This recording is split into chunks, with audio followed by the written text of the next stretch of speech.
Welcome to a No Surrender Mindset, where we help individuals and couples cultivate a no surrender mindset so that you can thrive. I'm Lisa. And I'm Michael. Today we're going to talk about when bad things happen to good people.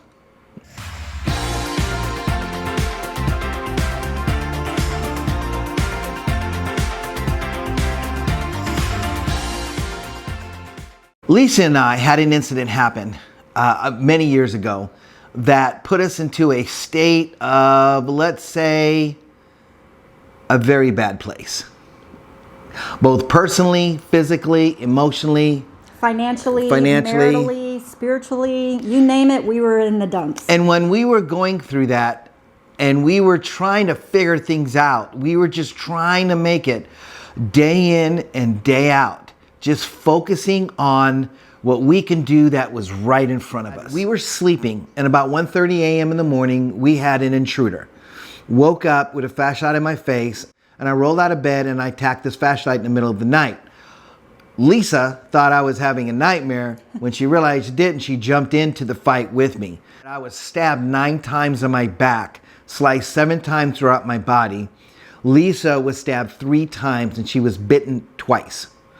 We've had a 60-month-old boy at the time, and our lives basically were turned upside down, and it was an horrific event to move through. It took us about a decade to actually not move through it, but to realize the damage that our life was in. We often say it's like we came out of a shelter of a Kansas tornado and looked up and we were like, wow, look at all the sunshine, but all the damage around it, we're just now seeing. During that process, we learned that there weren't a whole lot of people who understood what we were going through. We were really struggling to find our way through it. We searched and looked for support groups, connection, anything to help us get through that time. And the more doors that were closed in our face, the more we began to feel emotional and take it personally. We thought, why would this happen to us? We were trying to seek solutions and find answers. And it was like we wanted to take the hurt and the pain and emotion that we were feeling and label it, put it in a box, tie it up in a nice little bow, and put it up on a shelf so that we could be done and over with that. But what we realized is that's not how it worked. Nope. Now, you often hear things like, in life, you get what you deserve. God, He's not going to give you more than you can handle. Or the other one is God must have known you were tough enough. That's why you went through it. What we learned through the 10 years it took us to recover is that there's a lot of good in the world, but there's still a lot of evil in the world. Sometimes you just can't label why something happened to you. There's not an understanding for it. So I ran across this book. Here it is. You can tell by it's new. I looked it up on Amazon and it's new now with a new cover, but we've had this for 20 something years. And it's called When Bad Things Happen to Good People by Harold Kushner. The thing about this book that I took away from it is, and anything else, is that it doesn't matter. Listen to me. It doesn't matter if you're a good person. It doesn't matter if you lived your life correct, day in and day out. It doesn't matter if you didn't cheat on your taxes. It doesn't matter if you have a strong, healthy relationship. It doesn't matter if you're healthy and you take care of yourself. It doesn't matter because we're all eligible. One of the chapters says there's no exceptions for good people. That chapter opened my eyes to a lot of things, and I started looking around and realizing that up until that point in our lives, Lisa and I, we were doing really well. And for 6 years prior to that, we actually got our stuff together. You know, we met each other. We started seeking careers. We moved to be closer to family, to start a family. Most of her family, to start a family. And we were on our way and we were excited about life. Then at 1:30 in the morning, we got kicked in the teeth by life. And for many years, as we said, we were wondering, why us? Why us? Why us? And I remember having people come up to me and smile at me and say, you get to reinvent your idea of who God is. And I was like, I almost told him to F off because I was such in a bad, angry place. Lisa and I weren't talking to each other. We were trying to heal and trying to survive in our own individual ways. This book opened the door for me because it didn't matter if you were good. It didn't matter if you were bad. What mattered is that you're eligible. If you're a human being and you're on this earth and you're actually living life, bad things are going to happen to you. Also, good things are going to happen to you as well. We learned to get our surf on, just like riding a wave. Got to be able to ride the wave of good things and bad things, but also remember that when it's bad, it's not going to stay like that if you make a decision not to. If it's good, remember, it's not going to stay like that. It's called change and things happen. Let me propose this to you. There's two cars and you're watching this from the corner of a intersection. And the first car, there's this little old couple. They lived 79, 80 years, 85 years, just gray hair, have kids, grandkids, and they're their first car. And they're just rolling through nice and slow. And behind them is a bus full of kids, right? And they're on their way to a field trip, right? So as they roll through this light, this green light, a car coming from the other section rolls through the red light and smashes the bus of kids.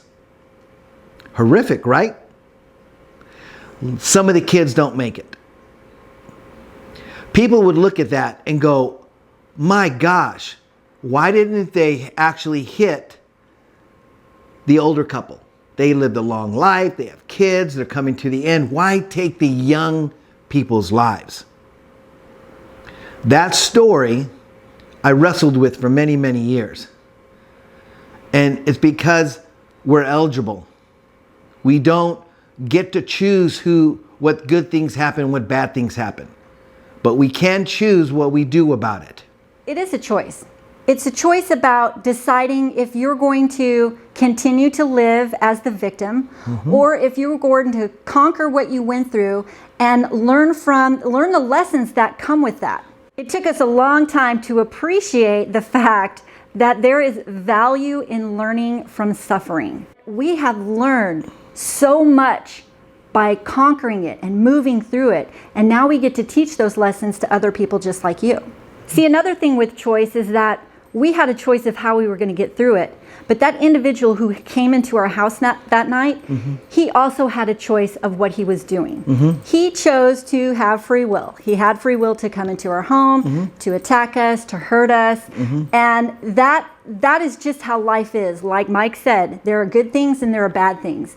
We can't take away anybody's choice in what they're going to do, but we can choose how we're going to move through it. We can choose that we're going to forgive that person so that we don't live with the pain and the anger and the resentment that welled up within us for many years. We had to let that go so that we can move on, not for his sake, but for our sake. So that we can thrive and develop and mature and learn and grow and love and appreciate and value others once again. That is why Mike and I worked on developing a no surrender mindset in all that we do. It doesn't matter if it's parenting, our marriage, our work, things that come up in our lives, our money, our job, our circumstance, and overcoming the trauma of that night. We refused to allow that one person to continue to hurt us again and again and again after that night occurred. So we began working on having a no surrender mindset and not allowing things to divide us, but bring us together. In order to get to the end, you have to continue to allow that process to happen. We want to encourage you that if you're going through something very, very tough, that you seek resources to help you. that you hang on a day at a time if you need to, an hour at a time if you need to, because as they say in Alcoholics Anonymous, this too shall pass. It always does if you continue to move forward and try to make the right next move. Be a seeker. Right? Be a seeker. Have the mindset that, yes, it's unfair what happens to people. It's unfair what happened to us. It's probably unfair what happened to you. Maybe it's not your fault, the things that's going on in your life, the things that hurt you, the things, people that just used you as doormats, or they betrayed your trust, or they stole those things. It doesn't matter. What we're saying to you is you get to show up differently. You get to decide what tomorrow is going to look like depending on what you do today. And you start that with your mindset. And we had to decide, as Lisa says, that we were in it, that we were not going to have our existence with what was left, what was taken from us. We decided we were going to move forward and create something different. We had no idea we'll be doing this with everyone. We had no idea of that. We just did the next right thing the next day and kept moving forward. So we want to encourage you out there that if you're having a tough time, there's resources to call, right? See a counselor. Talk to a very trusting friend. Get out and take a walk. Journal. That's what we encourage you to do. You can also join our No Surrender Mindset Facebook community, where other people just like us, people who are going through difficult times, who want to achieve that mindset, can be a part of a community and get in touch with one another, because we are our best resources. Reaching out to other people who've been through things like we have, that was our best resource. It just took us a while to find it. So join us on our Facebook community at No Surrender Mindset, and we'll be happy to connect you into the group where you can be a part with like-minded people just like us. Yep, you can see us on Instagram as well. Facebook. We look forward to seeing you, interacting with you down the road. If you like what you heard today, please leave a comment below, hit the like button, and subscribe. And we look forward to seeing you next time. Again, I'm Michael. And I'm Lisa. We'll see you later. Bye.